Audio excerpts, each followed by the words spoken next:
ஆறாவது அமல் மக்களுக்கு கொடுக்கிறது. சதகா கொடுக்கிறது, ஜகாத் கொடுக்கிறது, ஹதியா கொடுக்கிறது, நாளாந்தம் செலவழிக்கிறது.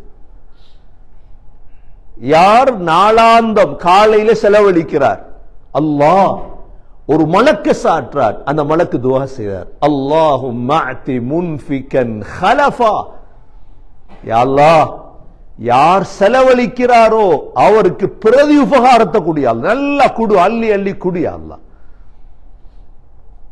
அதே நேரம் இன்னொரு மலக்கு துஆ செய்றார், என்ன, அல்லாஹும்ம அதி மும்சிகன் தலஃபா, யா அல்லாஹ் யார் செலவழிக்காம தடுத்து வைத்திருக்கிறாரோ அவர் சொத்தை அழிச்சிரியா அல்லாஹ். ஆறாவது அமல் சகோதரர்களே கொடுக்கும். ஒரு நாளைக்கு $1, $5, $10, என்ன வசதியோ பிள்ளைகளை பழக்கம், கொடுக்க பழக்கம். கொடுக்க இங்க யாரும் எடுக்கிறதுக்கு இல்லைன்னு நினைக்கவானா, சரி இங்கதான் கொடுக்கல, ஸ்ரீலங்கா கொடுங்க, ஸ்ரீலங்கா கொடுங்க. $100 கொடுத்தீங்கன்னா 22,000 வந்துடும். ஒரு குடும்பம் ஒரு மாசம் வாழ்ந்துரும் இன்ஷா அல்லாஹ். ஆறாவது அமல் சகோதரர்களே கொடுக்கிறது. மலக்குகள் துஆ செய்றாங்க எங்களுக்கு.